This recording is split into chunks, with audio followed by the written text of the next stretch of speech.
کسی بھی حاجت کے لیے اللہ کے ناموں کا خاص وظیفہ۔ ہم آپ کے ساتھ اللہ رب العزت کی 3 ناموں کا ایک انتہائی طاقتور عمل شیئر کرنے جا رہے ہیں۔ یہ عمل، یہ وظیفہ کسی بھی پریشانی کو ختم کرنے کے لیے بے مثال وظیفہ ہے۔ اگر آپ کی کسی بھی قسم کی کوئی بھی پریشانی ہے، رزق کی وجہ سے پریشان ہے، اولاد کی وجہ سے پریشان ہے، دشمنوں کے شر کی وجہ سے پریشان ہے، یا اس کے علاوہ کوئی اور آپ کی پریشانی ہے، تو اس پریشانی کو ختم کرنے کے لیے آپ اللہ رب العزت کی ان ناموں کا ویٹ کرنا شروع کر دیں۔ چند دن آپ یہ عمل کریں، انشاءاللہ آپ کی بڑی سے بڑی پریشانی اللہ رب العزت اپنے رحمت سے ختم فرما دے گا۔ طریقہ عمل: آپ نے یہ عمل، یہ وظیفہ پڑھنا کیسے ہے؟ وظیفہ پڑھنے کا طریقہ کار اچھی طرح سن لے اور سمجھ لے۔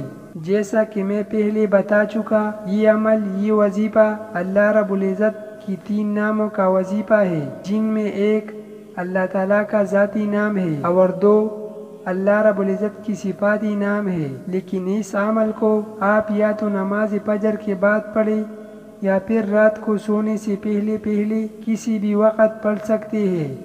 آپ نے کرنا یہ ہے کہ جو بھی آپ کی پریشانی ہے، آپ نے اس کا تصور کر لینا ہے کہ یا پروردگار، میری فلاح پریشانی ہے۔ اے میرے مالک، تو اپنے رحمت سے، اپنے فضل سے، اپنے کرم سے میری اس پریشانی کو دور فرمانا۔ اس طرح آپ نے نیت کر لینی ہے۔ نیت کرنے کے بعد آپ نے سب سے پہلے پیارے آقا سرور کائنات حضرت محمد مصطفیٰ صلی اللہ علیہ وسلم کی ذات اقدس پر درود سلام کا نذرانہ پیش کرنا ہے۔ اب جب آپ درود پڑھ لیں تو درود پاک پڑھنے کے بعد آپ نے اللہ رب العزت کی یہ 3 نام ہے: یا اللہ، یا وہاب، یا عزیز۔ ان میں سے ایک اللہ تعالیٰ کا ذاتی نام ہے اور باقی 2 اللہ رب العزت کی صفاتی نام ہے۔ ان ناموں کو آپ نے 100 مرتبہ پڑھنا ہے، یعنی کہ ان ناموں کی آپ نے ایک تسبیح پڑھنی ہے۔ جب آپ 100 مرتبہ اللہ تعالیٰ کی یہ 3 نام پڑھ لی تو آخر میں آپ نے پھر نبی کریم صلی اللہ علیہ وسلم کی ذات اقدس پر درود و سلام کا نذرانہ پیش کرنا ہے اور اپنے ہاتھوں کو اللہ رب العزت کی بارگاہ میں اٹھا لینا ہے۔ پھر بڑی عاجزی کے ساتھ، بڑی انکساری کی اللہ رب العزت کی بارگاہ میں آپ نے دعا مانگنی ہے۔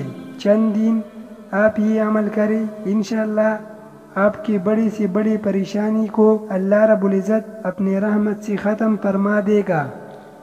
وظننت أنا أني بذلك حزت غنى فوجدت أني خاسر فتلك مظاهر